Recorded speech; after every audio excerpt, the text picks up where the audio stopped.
Hello friends, तो इस video हम लोग देखेंगे रसायन विज्ञान केमिस्ट्री वाला वीडियो। ये पूरा मैराथन रहेगा, आधा घंटे का पूरा सेशन रहेगा। और इसके पहले हम लोगों ने जो वीडियो देखा था उसमें देखा था भौतिक विज्ञान यानी फिजिक्स का मैराथन। तो अगर आप इस चैनल पर नए जुड़ रहे हैं तो फिजिक्स वाला मैराथन देख लीजिए। और पूरी मैराथन की जो प्लेलिस्ट है, आप प्लेलिस्ट में जाएंगे तो पूरा पेट के लिए मैराथन मैंने कराया है, तो सभी मैराथन आप लोग देख लेंगे तो 99% चांस है क्वेश्चन आपकी यहीं मैराथन से बन जाएंगे। बाकी आप प्रैक्टिस सेट रूम पर कर सकते हैं।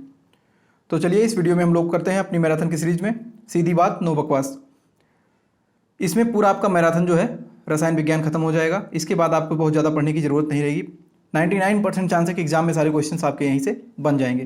पेट का पेपर आप सभी का 15 और 16 अक्टूबर को एडमिट कार्ड डाउनलोड कर लीजिए, ठीक है। और पढ़ाई में सीरियसली जो है लग जाइए। अब आपके पास समय नहीं बचा है। तो रसायन विज्ञान में जो पहली बात है वो निकल के आती है कि पदार्थ का जो परमाणु सिद्धांत है, जो एटॉमिक प्रिंसिपल है, वो किसने दिया था? वो डाल्टन ने दिया था, ठीक है। इलेक्ट्रॉन की खोज किसने की थी? जे थॉमसन ने। आप सबने याद किया होगा ईंट पर नाचे, यानी इलेक्ट्रॉन थॉमसन, पर यानी प्रोटॉन रदरफोर्ड, नाचे न्यूट्रॉन चैडविक। तो इस प्रकार से आपने याद किया, तो उसको आज हम लोग एक शेड्यूल से पढ़ेंगे बिना ट्रिक के। तो इलेक्ट्रॉन की खोज किया था जे थॉमसन ने। इलेक्ट्रॉन पर जो आवेश होता है वो ऋणात्मक होता है। कैसे होता है? ऋणात्मक होता है। और इसका आवेश जो होता है -1.6 × 10⁻⁻19 कूलाम। इसका द्रव्यमान जो होता है, भार होता है, वो होता है 9.1 × 10⁻31 किलोग्राम, ठीक है। चलिए बात कर लेते हैं प्रोटॉन की और न्यूट्रॉन की। प्रोटॉन की खोज जो किया था गोल्डस्टीन ने, लेकिन इसका नामकरण बाद में चलकर रदरफोर्ड ने रखा था। प्रोटॉन पे जो आवेश होता है वो धनात्मक होता है, ठीक है, पॉजिटिव होता है।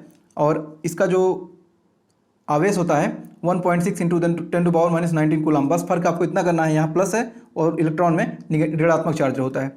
इसका द्रव्यमान होता है 1.6724 × 10⁻27 किलोग्राम। न्यूट्रॉन की खोज किया था चैडविक ने, ठीक है।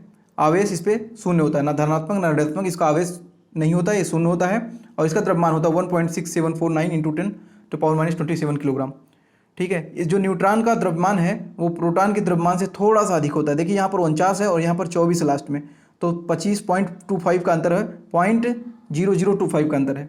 तो इतना कम है, आप समझ सकते हैं। बात करते हैं अब पॉजिट्रॉन की खोज। इलेक्ट्रॉन, प्रोटॉन, न्यूट्रॉन, एक होता है पॉजिट्रॉन। पॉजिट्रॉन की खोज किया था C.D. एंडरसन ने। और जो इस पे आवेश होता है 1.6 × 10⁻19 और इसका द्रव्यमान जो होता है 9.1 × 10⁻31 किलोग्राम। बात करते हैं कि जो पदार्थ की अवस्था होती है, पदार्थ की अवस्था जो है 3 अवस्था होती है मुख्यतः, ठोस, द्रव और गैस, ठीक है। आपको पता होगा कि जो हमारी ठोस चीज़ें हैं कुछ द्रव में होता है, लिक्विड में, और बाकी जो है जस में होता है, हाइड्रोजन, ऑक्सीजन, ओजोन, ये सब गैस में होता है। बाकी बात कर लेते हैं ऐसी जो कौन सी धातुएं हैं जो द्रव अवस्था में पाई जाती हैं। देखिए धातु जो आपकी एक ही धातु है जो आपको द्रव अवस्था में पाया जाता है, उसका नाम है पारा, Hg, मरकरी। इसको अमलगम भी बोलते हैं। तो अधातु में आपका कौन सा ऐसा अधातु है जो द्रव अवस्था में पाया जाता है? वो है ब्रोमीन। तो धातु में जो अवस्था में तरल अवस्था में पाया जाता है वो है पारा। अधातु में जो तरल अवस्था में पाया जाता है धातु, अधातु, वो उसका नाम ब्रोमीन। ये इंपॉर्टेंट है। और सर्वाधिक विद्युत ऋणात्मकता तत्व आपका फ्लोरीन F है, और सर्वाधिक विद्युत धनात्मकता तत्व आपका फ्रांसियम Fr है। सारे क्वेश्चन आपका केमिस्ट्री में इससे बाहर क्वेश्चन आ ही नहीं सकता है, ठीक है। आपके सारे क्वेश्चन यहीं से हो जाएंगे, उसमें कोई दिक्कत नहीं है। अगला है कि तत्व और यौगिक और मिश्रण, तीनों चीज़ को हम लोग समझेंगे। क्या होता है तत्व, क्या होता है यौगिक, क्या होता है मिश्रण। देखिए तत्व क्या होता है?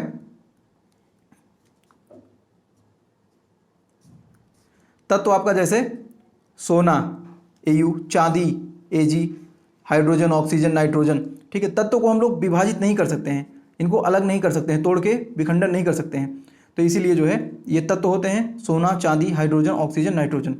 यौगिक क्या होता है कि जब कोई दो यौगिक, देखिए तत्व, यौगिक में जब कोई तत्व, पहला तत्व और दूसरा तत्व मिलकर एक निश्चित मात्रा में कोई चीज़ बनाते हैं, ठीक है, उसे हम यौगिक कहते हैं। जैसे हमने एक, देखिए यहाँ निश्चित मात्रा लिया गया है, हमने 2 हाइड्रोजन प्लस ऑक्सीजन के साथ अपक्रिया जब कराया तो हमको 2H2 मिला। अगर हम कुछ यहाँ और करते तो यहाँ अपक्रिया चेंज हो जाता।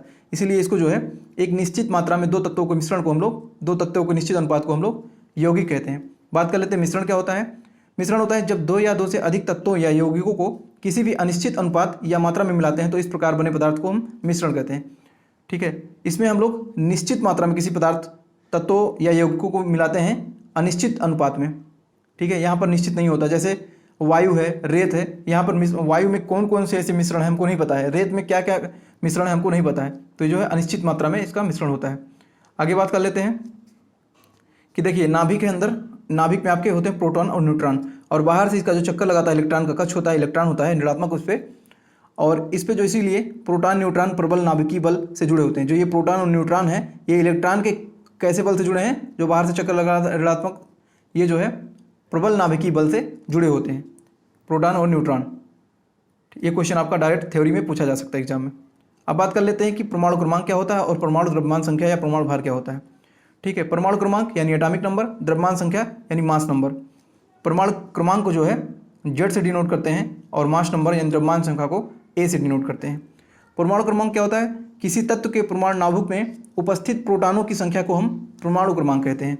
और वहीं द्रव्यमान संख्या की बात करते हैं तो नाभिक में उपस्थित प्रोटॉन और न्यूट्रॉन की संख्या का योग, अभी हमने ऊपर जो देखा था कि जो प्रोटॉन और न्यूट्रॉन है इनके द्रव्यमान संख्याओं का योग कर देंगे तो यही हो जाएगा आपका द्रव्यमान संख्या। अब इसको डिनोट कैसे करते हैं, जेड, इस प्रकार से जेड, एक्स और ए। ठीक है, नीचे वाला जो है परमाणु क्रमांक है और ए आपका जो है वो मास नंबर है, वो द्रव्यमान संख्या है। तो जिस प्रकार से आपको लिखा है कि 20 कैल्शियम 40, तो जो 20 है कैल्शियम का एटॉमिक नंबर है और जो 40 है वो उसका मास नंबर है, परमाणु भार है। अब उसी से अगर आपने परमाणु क्रमांक और परमाणु भार को अच्छे समझ लिया है तो अब हम लोग समस्थानिक और समभारी देखते हैं कि अब समस्थानिक क्या होता है और समभारी क्या होता है। समस्थानिक को अंग्रेजी में कहते हैं आइसोटोप्स। ठीक है, समस्थानिक मतलब जो है जिनकी परमाणु संख्या बराबर होती है परंतु परमाणु भार भिन्न भिन्न होता है। जिनकी परमाणु संख्या बराबर परंतु परमाणु भार भिन्न भिन्न होता है वहाँ समस्थानिक होता है, उसे समस्थानिक कहते हैं। जैसे protium 1H1, deuterium 1H2, tritium 1H3। आप देख सकते हैं कि इनके एटॉमिक नंबर एक है, तीनों के एटॉमिक नंबर सेम है, लेकिन बदलाव क्या हुआ, 1, 2, 3 इनके परमाणु भार बदल गए हैं, इनके मास नंबर बदल गए हैं, इसलिए समस्थानिक होते हैं। बात करते हैं समभारी में क्या होता है। समभारी मतलब जो है परमाणु भार इनमें समान होता है परंतु परमाणु क्रमांक जो है भिन्न भिन्न होता है। जैसे 18 आर्गन 40, 19 पोटेशियम 40, 20 कैल्शियम 40। तो आप देख सकते हैं कि 40 जो है ये आपका क्या है, परमाणु भार है ना, तो ये बराबर है। देखिए परमाणु भार समान है परंतु परमाणु क्रमांक 18, 19, 20 अलग अलग हैं, ये समान नहीं होते हैं, तो इन्हें हम समभारी कहते हैं अर्थात आइसोबार कहते हैं। अब बात करते हैं केमिस्ट्री में बहुत सारे धातु जो है मिश्रण है। अब धातुओं का मिश्रित रूप देख लेते हैं, कौन धातु किस चीज़ से बना है। जैसे पीतल आपका है, पीतल आपका बना है तांबा और जिंक से, यानी कॉपर प्लस जिंक, बहुत ज़्यादा एग्जाम में पूछा जाता है। कांसा बना है आपका कॉपर प्लस टिन से। ठीक है, जर्मन सिल्वर तांबा, जिंक और निकिल से। स्टेनलेस स्टील आयरन, क्रोमियम और निकिल। टांका और सोल्डर जो आपका होता है, टांका को ही सोल्डर कहते हैं, वो बना है आपका टिन और लेड से यानी सीसा से, पीबी। तो ये जो है इंपॉर्टेंट कुछ मिश्रित रूप के धातु थे। अब बात कर लेते हैं हम लोग हुंड का नियम और बॉयल का नियम। ये भी जो है आपका स्टेटमेंट कई बार पूछा जाता है कि अधिकतम बहुलता का सिद्धांत किस नियम के माध्यम से होता है। तो अधिकतम बहुलता का सिद्धांत जो है यही हुंड का नियम है और इसको हुंड ने दिया था इसलिए हुंड का नियम कहते हैं। हुंड का नियम क्या होता है कि इलेक्ट्रॉन तब तक युग्मित नहीं होते हैं कि जब तक रिक्त कक्षा में ये रिक्त कक्षक जो है अवेलेबल नहीं होते, रिक्त कक्षक जो है अवेलेबल ना हो, और जब तक कि संभव हो इलेक्ट्रॉन अयुग्मित रहे। जब भी इलेक्ट्रॉन जो है अयुग्मित होता है तथा देखिए लिखा हुआ है इलेक्ट्रॉन तब तक युग्मित नहीं होते, मतलब वो अयुग्मित होते हैं, अयुग्मित होते हैं जब तक उनके रिक्त कक्षक उपलब्ध ना हो। तो यहाँ पर हुंड का नियम है ये। बात करते हैं बॉयल का नियम। बॉयल का नियम होता है कि स्थित ताप पर गैस की नियत मात्रा का आयतन उसके दाब के व्युत्क्रमानुपाती होता है। बॉयल का नियम कहता है कि स्थित ताप पर गैस की नियत मात्रा का आयतन उसके दाब के व्युत्क्रमानुपाती होता है। ये आपका स्टेटमेंट पूछा जा सकता है, ये इंपॉर्टेंट था तो मैंने दो को ले लिया है। बात कर लेते हैं कुछ समस्थानिकों के प्रयोग, जो हमने अभी ऊपर देखा था समस्थानिक आइसोटोप्स, उसके जो है प्रयोग देखते हैं कहाँ पर कैसे होता है। अब जैसे यूरेनियम 235 है, आप सब ने पढ़ा होगा, बचपन से आप पढ़ते आएंगे, 12th 11th में पढ़ा होगा। U-235 इसमें जो है चट्टानों की आयु का पता लगाने के लिए यूरेनियम 235 का इस्तेमाल किया जाता है, प्रयोग किया जाता है। सोडियम 24 Na24, कई बार लिखा होता है Na24, तो ये रक्त के थक्के का पता लगाने के लिए इसका प्रयोग किया जाता है, सोडियम 24 का। और कोबाल्ट 60 का रक्त कैंसर के लिए किया जाता है, कोबाल्ट 60 का रक्त कैंसर के लिए। जब मैं आपको बायोलॉजी पढ़ाऊंगा तो कोबाल्ट में विटामिन में बताऊंगा किस विटामिन में कोबाल्ट आपको पाया जाता है। आर्सेनिक 74 AS74, ये ट्यूमर का पता लगाने में इसका प्रयोग होता है। आयोडीन 131 I131, इसका प्रयोग थायराइड ग्रंथि में किया जाता है। और P32 फास्फोरस 32 जो है ल्यूकेमिया उपचार के लिए किया जाता है। और आयरन 59 यानी लोहा 59, ये जो है अरक्तता का पता लगाने के लिए किया जाता है। C14 कार्बन 14 डेटिंग पद्धति होता है, ये जो है प्राचीन वस्तुओं की तिथि निर्धारण के लिए किया जाता है आर्कोलॉजी डिपार्टमेंट द्वारा, कार्बन 14 पद्धति। अब बात कर लेते हैं कि लोहे के बारे में, आयरन जो होता है उसके बारे में कुछ महत्वपूर्ण तथ्य देख लेते हैं।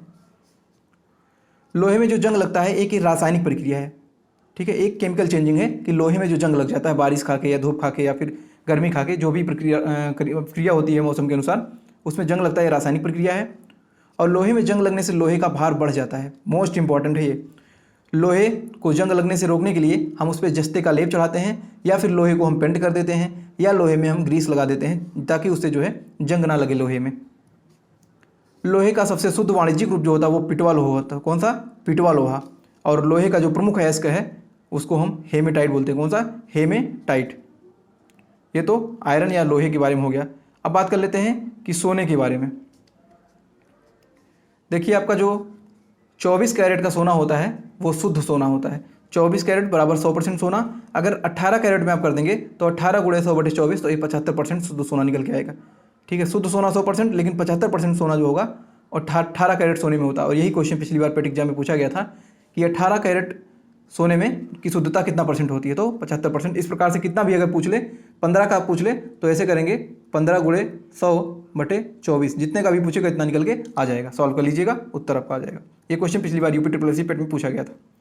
सारे क्वेश्चन हमने इंक्लूड इसमें किए हैं।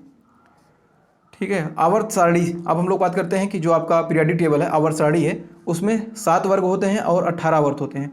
वर्ग जो आपका होता है वो इस प्रकार से वर्ग होता है, ठीक है, और आवर्त जो होता है वो नीचे से लेटा हुआ होता है, वो आपके आवर्त होते हैं। तो आपके जो आधुनिक आवर्त सारणी है उसमें 7 वर्ग और 18 आवर्त हैं। और इस आवर्त सारणी की जो खोज किए थे वो पहली बार मेंडलीफ ने, फिर जो है आया था मॉडर्न पीरियोडिक टेबल, आधुनिक आवर्त सारणी, उसकी खोज हेनरी मोजले ने किया था। ठीक है, अब हम लोग आवर्त सारणी से संबंधित कुछ महत्वपूर्ण प्रश्न को भी देखेंगे।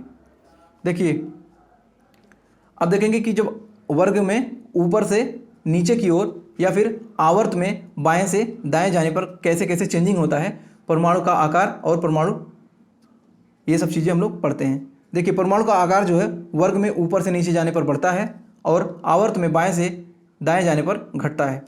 तो 2 में सिर्फ बढ़ेगा, विद्युत धनात्मकता जब होगी तो ये भी बढ़ता है और यहाँ घटता है, इसका उल्टा हो जाएगा। अब बाकी तीनों में एक साथ करिएगा, आयनन ऊर्जा, विद्युत ऋणात्मकता और इलेक्ट्रॉन घनत्व जो है ये वर्ग में ऊपर से नीचे आने पर तीनों जो है घटती हैं, और इसका उल्टा कर देंगे आवर्त में बाएं से दाएं जाने पर ये बढ़ती हैं। इसमें बहुत कुछ ज़्यादा है नहीं, आप लोग एक बार देख लीजिएगा, मान लीजिए अगर आ जाए तो कर सकते हैं। हमने केमिस्ट्री में कुछ भी छोड़ा नहीं है, सारे क्वेश्चन आपके पेट में यहीं से बनेंगे। चलिए अब बात कर लेते हैं कि ऑक्सीकरण क्या होता है, अपचयन क्या होता है, रेडॉक्स अपक्रिया होती है। ऑक्सीकरण होता है कि जब कोई भी तत्व अपने इलेक्ट्रॉन को त्यागता है, ठीक है, तो उसे हम लोग ऑक्सीकरण कहते हैं। मान लीजिए जैसे सोडियम है या कैल्शियम है, ये जब भी कोई अपना एक इलेक्ट्रॉन जो है त्यागेगा तो वहाँ पर जाके कोई एक एलिमेंट ऐड हो जाता है, तो इसी क्रिया को हम लोग ऑक्सीकरण अपक्रिया कहते हैं। जब इलेक्ट्रॉन त्यागना होता है धनावेशित तो उसे ऑक्सीकरण। अपचयन में क्या होता है कि जब कोई तत्व जो है, कोई एलिमेंट जो है इलेक्ट्रॉन को ग्रहण करता है, तो यहाँ कोई ग्रहण करेगा तो वहाँ जो है उसको त्यागता होगा, पहले जो है प्लस में आएगा, फिर बाद में चलकर अपक्रिया करता है माइनस में होगा, तो इसे हम जो है ऋणावेशित अपचयन कहते हैं। और अगला है रेडॉक्स अपक्रिया। तो रेडॉक्स अपक्रिया ऐसी अपक्रिया होती है जिसमें हम ऑक्सीकरण व अपचयन, ठीक है, जब साथ साथ होने लगते हैं, ऐसी अपक्रिया को हम रेडॉक्स अपक्रिया कहते हैं।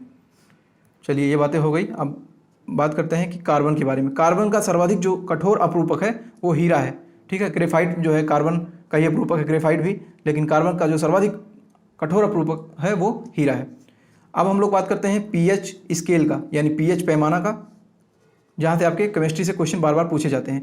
पीएच पैमाने की खोज वैज्ञानिक सोरेनसन ने की थी और इसमें 0 से लेकर 14 तक अंक लिखे होते हैं पीएच पैमाने में, ठीक है। अगर 0 से 7 आपके पैमाना है तो उसको हम अम्लीय, 7 अगर है तो उदासीन, न्यूट्रल, और 7 से 14 अगर आता है पीएच स्केल में तो वो क्षारीय हो जाता है। जैसे 0 से 7 के बीच में सिरका है, सिरका जो है 2.4 है और नींबू आपका 2.2 है। ठीक है, 0 से 7 अम्लीय है, सिरका आपका 2.4 और नींबू आपका 2.2 है।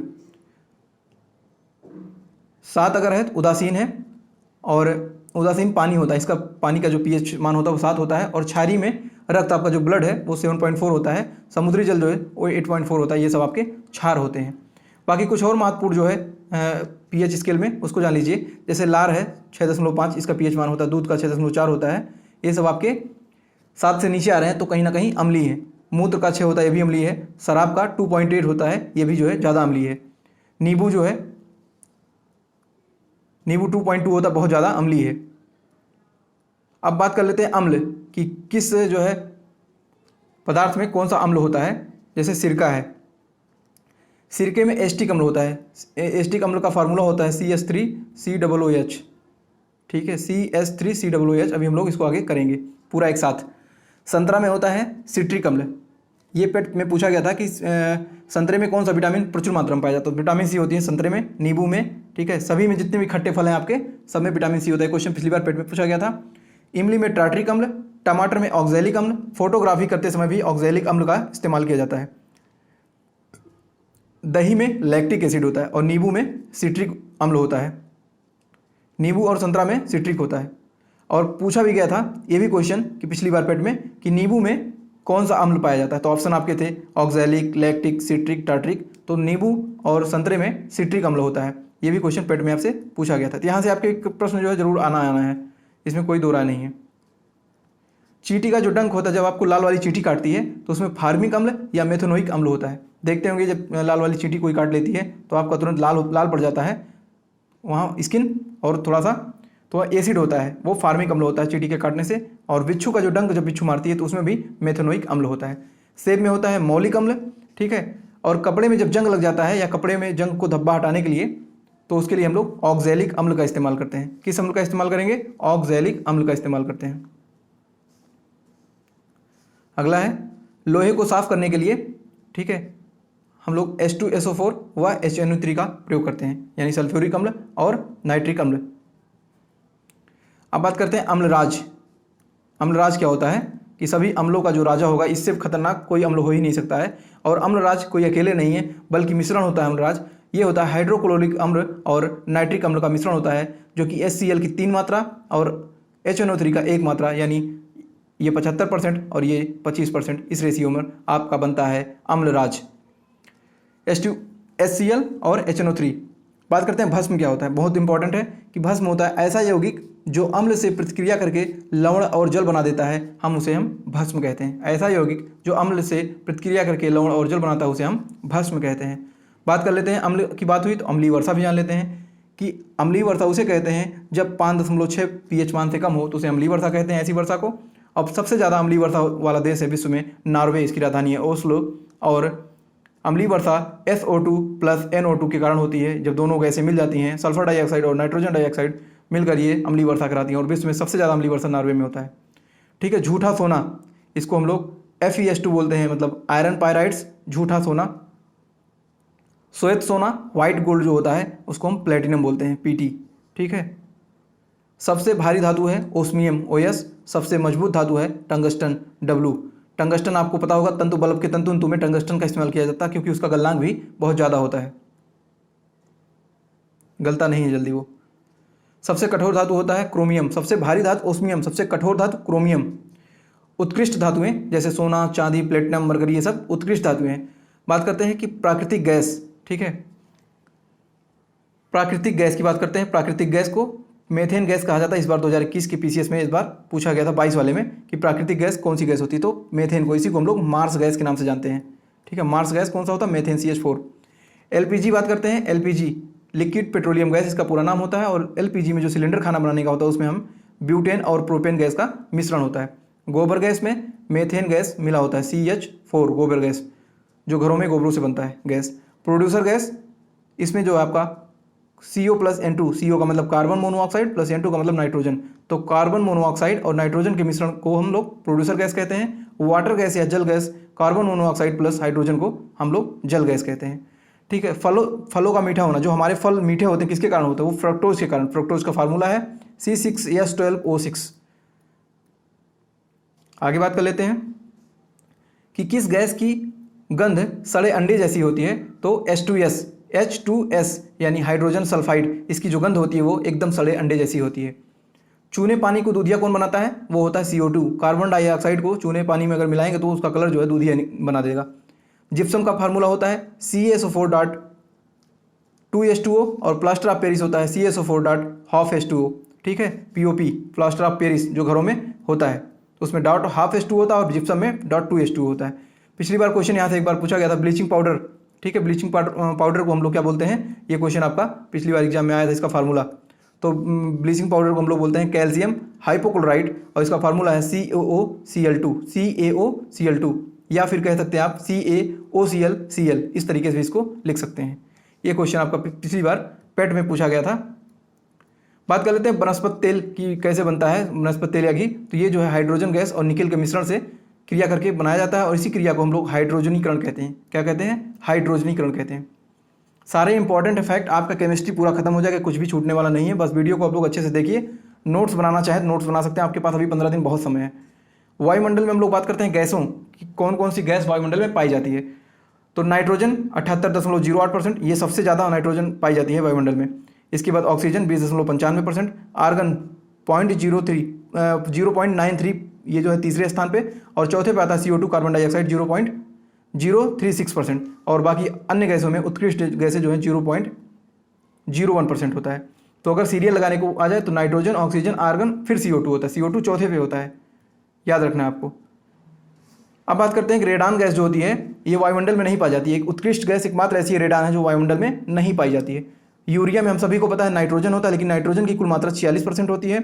और भोपाल गैस त्रासदी, ये भोपाल गैस त्रासदी हुआ था 1984 में 2 या 3 दिसंबर को, दो की रात में 3 दिसंबर भी लग गया था। तो 2 या 3 दिसंबर को भोपाल गैस त्रासदी हुआ था। इसमें जो इस्तेमाल किया गया था, जो गैस लीक हुआ था, वो मिथाइल आइसोसाइनेट, जो इसमें भोपाल गैस त्रासदी के नाम से जाना जाता है, और इसमें बहुत लोग मर गए थे। MIC methyl isocyanate. अगला है कि फलों को कृत्रिम रूप से पकाने के लिए हम कौन सा गैस का इस्तेमाल करते हैं? तो एथिलीन गैस का। फलों को अगर हम कृत्रिम रूप से पकाते हैं घरों में लाकर कार्बाइड वगैरह डालकर, तो उसे हम एथिलीन गैस कहते हैं। चूहे की विष का रासायनिक नाम है जिंक फास्फाइड। ठीक है, जिंक फास्फाइड। अश्रु गैस को हम लोग क्लोरोपिक्रिन के नाम से जानते हैं। इसका फार्मूला है CCl3.NO2। इसको हम लोग क्लोरोपिक्रिन के नाम से जानते हैं। लॉफिंग गैस N2O होता है, आप सबको पता होगा। नाइट्रस ऑक्साइड अभी हम लोग आगे जिक्र करने वाले हैं। थर्मोसेटिंग प्लास्टिक क्या होता है? ये नॉट रिवर्सेबल होता है। अगर आपने इसको एक बार पिघला दिया है तो उसको दोबारा उस अवस्था में नहीं प्राप्त कर पाएंगे उस रसायन को, तो इसको हम लोग थर्मोसेटिंग प्लास्टिक कहते हैं, जैसे बैकेलाइट, मेलामाइन।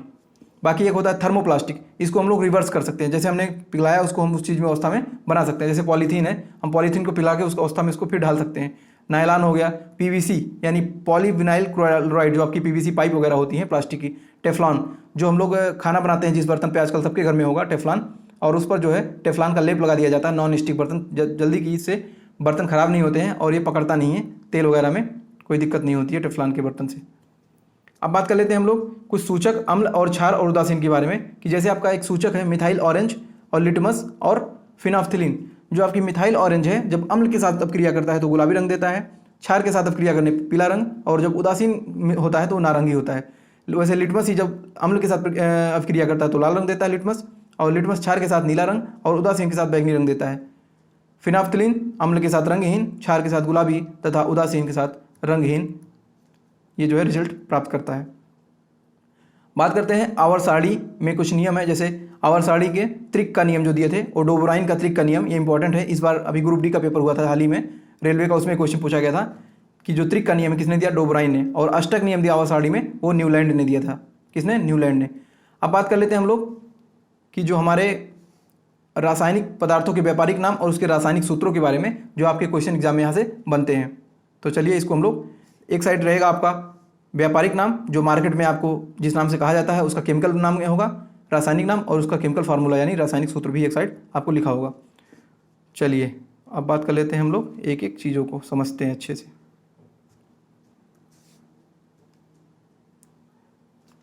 साधारण नमक, इसको हम लोग सोडियम क्लोराइड, इसका सूत्र है NaCl, ठीक है। बेकिंग सोडा, बेकिंग सोडा को हम लोग सोडियम बाइकार्बोनेट, इसी को हम लोग खाने वाला सोडा जो अपने घरों में इस्तेमाल करते हैं, जब आपको भटूरा वगैरह बनाते हैं या कोई ऐसा ईस्ट खमीर मिलाते हैं तो उसमें जो है बेकिंग सोडा का इस्तेमाल करते हैं। और इसका जो फार्मूला है NaHCO3, ठीक है। आपको याद करने का ट्रिक कैसे है, सोडियम बाइकार्बोनेट, बाई मतलब होता है खरीदना, जब कोई चीज़ खरीदेंगे तभी तो खाएंगे, बिना खरीदे तो आपके घर आ नहीं जाएगी, पैसा देंगे खरीदेंगे तो उसको खाएंगे। तो बेकिंग सोडा को हम लोग खाने वाला सोडा, और इसका जो रासायनिक नाम है वो सोडियम बाइकार्बोनेट, इसका रासायनिक सूत्र NaHCO3 है। अगला है धामन सोडा, जिससे हम लोग कपड़ा धुलते हैं, ठीक है। इसका है सोडियम कार्बोनेट, सिर्फ sodium carbonate, Na2CO3.10H2O, Na2CO3 sodium carbonate .10H2O। Caustic soda sodium hydroxide इसको बोलते हैं, और इसका फार्मूला है NaOH।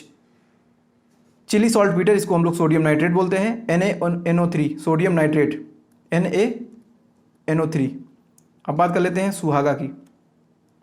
सुहागा को हम लोग बोरेक्स, रासायनिक नाम इसका बोरोक्स, इसका फार्मूला Na2V4O7.10H2O। फिटकरी, इसको हम लोग रासायनिक नाम इसका है, बाजार में फिटकरी कहते हैं, लेकिन इसका केमिकल नाम क्या है, पोटेशियम एल्युमिनियम सल्फेट, इसको कहते हैं K2SO4.Al2SO4 का होल थ्राइस .24H2O। लाल दवा, ये पोटेशियम परमैंगनेट इसको बोलते हैं, इसको लाल दवा के नाम से बाजार में जाना जाता है, KMNO4। सोरा या नाइटर जो है, इसको रासायनिक नाम में पोटेशियम नाइट्रेट या KNO3 बोलते हैं, और ये बारूद बनाने के काम में आता है। अगला है चूने का पानी। अभी हम लोगों ने देखा था चूने का पानी में उसमें CO2 मिला देते हैं, इसका कलर दूधिया हो जाता है, लेकिन चूने का पानी का जो रासायनिक फार्मूला है वो कैल्शियम हाइड्रोक्साइड है, CaOH का होल ट्वाइस, और इसको कैल्शियम हाइड्रोक्साइड रासायनिक नाम है। विरंजक चूड़, इसको हम लोग ब्लीचिंग पाउडर कहते हैं, और यही क्वेश्चन आपसे पेट में पिछली बार पूछा गया था। जितना मैं आपको बता दे रहा हूँ ना, इसी में से आपके क्वेश्चन आएंगे। जो बच्चा सीरियसली वीडियो को देखेगा वो आराम से सारे प्रश्न कर लेगा, उसमें हड़बड़ाने की कोई ज़रूरत नहीं है। बहुत लोग इधर उधर जाके भटक रहे हैं, तो आपको भटकना नहीं है।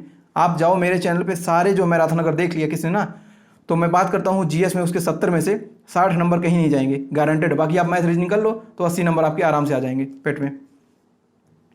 इसी प्रकार से मैंने ऐसे ही पढ़ाई किया था, तभी मेरे लेखपाल में जो है 92 नंबर आए हैं इस बार, 92 प्रश्न मेरे सही हुए हैं। बात करते हैं चाक, ठीक है। हमने ब्लीचिंग पाउडर देखा, CaOCl.Cl2 या CaOCl2 कहते हैं इसको। चाक या चूना पत्थर, कैल्शियम कार्बोनेट को हम लोग चूना पत्थर कहते हैं, या इसको चाक कहते हैं, CaCO3। इसी को हम लोग संगमरमर भी कहते हैं। हमने प्लास्टर ऑफ पेरिस देख लिया था, CaSO4.12H2O, इसको हमने आगे जिक्र कर लिया था। अब बात कर लेते हैं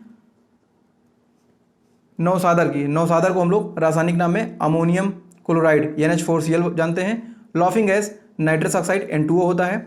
गैलेना PbS, इसको लेड सल्फाइड बोलते हैं गैलेना को। और शुष्क बर्फ जो आपका होता है वो ठोस कार्बन डाइऑक्साइड, मोस्ट इंपॉर्टेंट है ये, CO2 बहुत एग्जाम में पूछा जाता है। अभी आपका ग्रुप डी में भी क्वेश्चन आया था।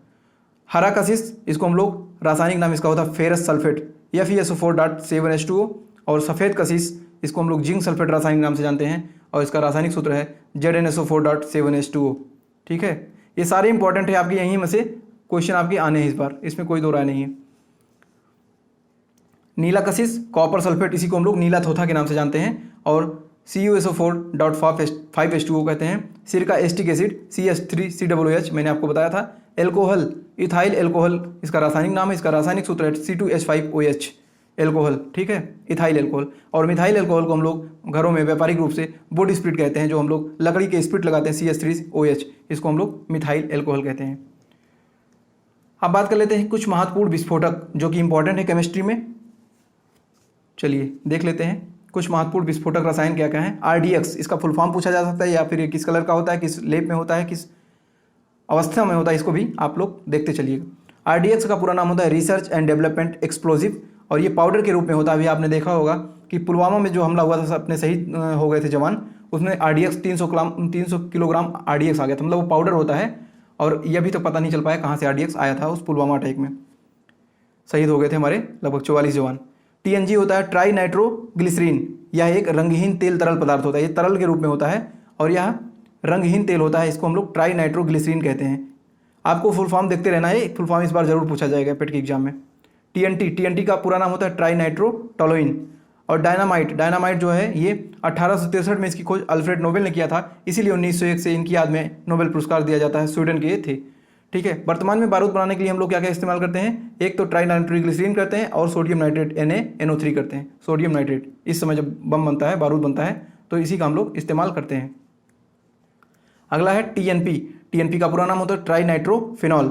यह एक पिक्रिक एसिड के रूप में भी इसे हम लोग जानते हैं। ठीक है, इसमें क्या होता है H2SO4 वगैरह HCl HNO3 ये सब मिक्स होता है TNP में। और जो आगे चल के जो आजकल देख रहे होंगे लड़कियों के ऊपर तेजाब हमला होता है, यही TNP होता है। इसके कुछ भाग होते हैं, उसमें कुछ परसेंटेज, जैसे H2SO4 बैटरी से निकाल लिया तो बैटरी में हमारा जो है सल्फ्यूरिक अम्ल पड़ता है। आप सबको पता होगा कि बैटरी के लिए गाड़ियों में जो बैटरी रखी जाती है, इन्वर्टर में जो बैटरी होती है, उसमें हम लोग H2SO4 इस्तेमाल करते हैं, सल्फ्यूरिक अम्ल। तो इस प्रकार से आज हमने देख लिया है कि केमिस्ट्री पूरा जो है खत्म हो चुका। आप देख सकते हैं इसके बाद कोई पेज नहीं है, 12 पेज हम लोगों ने पढ़ लिया है। आप लोग इसका नोट्स बना लीजिए, शॉर्ट नोट्स, वीडियो को 1-2 बार देखिए, सब कुछ आपका क्लियर होने वाला है। केमिस्ट्री में इससे बाहर क्वेश्चन नहीं आया। मैंने पेट में जितने 2 क्वेश्चन, आपका जो फिजिक्स में 2 क्वेश्चन और केमिस्ट्री से 2 क्वेश्चन पिछली बार पेट में आया था, और बायोलॉजी से महज 1 क्वेश्चन आया था। तो अब जो नेक्स्ट वीडियो आपकी आएगी, आज ही आएगी, अभी 2 घंटे बाद वो आएगी, बायोलॉजी की यानी जीव विज्ञान, जिसमें हम लोग पढ़ेंगे जंतु विज्ञान एवं जीव विज्ञान। ठीक है, वनस्पति विज्ञान, सब कुछ आपका पूरा एकदम धुआं कर दूंगा। आपको कहीं भी जाने की जरूरत नहीं, किसी भी यूट्यूब चैनल पर जाने की जरूरत नहीं है। बस अंत तक, पेट तक मेरे साथ जुड़े रहना। आपको अपना, जैसे मैंने लेखपाल में 92 नंबर ला के दिखाया, वैसे मैं आपको मूल मंत्र दूंगा कि आप इसमें आपको 90 नंबर कैसे आप ला सकते हैं। बस मेरी सारी मैराथन देख लेना, 70 नंबर का मैं वादा करता हूँ कि आपको मैं 3 दिनों के अंदर सारी मैराथन कंप्लीट करवा दूंगा। ये आपका 9वां लेक्चर है। इसके बाद 10वां आएगा बायोलॉजी का, 11वां आएगा आपका ज्योग्राफी का इंडियन, और 12वां आएगा हिस्ट्री का। बाकी आपके पूरे जो है प्लेलिस्ट में जाइए, आप लोग पूरा मैराथन देख लीजिए, खत्म हो जाएगा, एकदम धुआं कर देंगे। कहीं से मैं गारंटी कर सकता हूँ, दावे के साथ बोल सकता हूँ कि यूट्यूब पर ऐसा कंटेंट किसी ने डाला नहीं होगा। ये जोश के साथ कह सकता हूँ। जितना मेहनत मैं आपके लिए कर रहा हूँ, भी मैं लाइब्रेरी जा रहा हूँ फिर, और बायोलॉजी का कंटेंट तैयार करके आता हूँ, अपने राइटर से लिखवाता हूँ, फिर शाम को मैं वीडियो आपको देता हूँ बायोलॉजी का वीडियो। अगर आपको मेरा जुनून और जोश और इस प्रकार पढ़ाने का अंदाज पसंद आ रहा है तो वीडियो को लाइक करिए और शेयर कर दीजिए। और अगर आप अपने चैनल पर नए हैं तो चैनल को सब्सक्राइब कर दीजिए, क्योंकि जितना लाइक शेयर सब्सक्राइब होगा उससे ज़्यादा उतना ही मोटिवेशन मुझे मिलेगा और मैं आपके लिए उतना ही परिश्रम कर पाऊंगा। ठीक है, तो ठीक है दोस्तों, मिलते हैं अगली वीडियो में बायोलॉजी की क्लास के साथ, मैं उसकी मैराथन के साथ। तब तक के लिए नमस्कार, जय हिंद, जय भारत।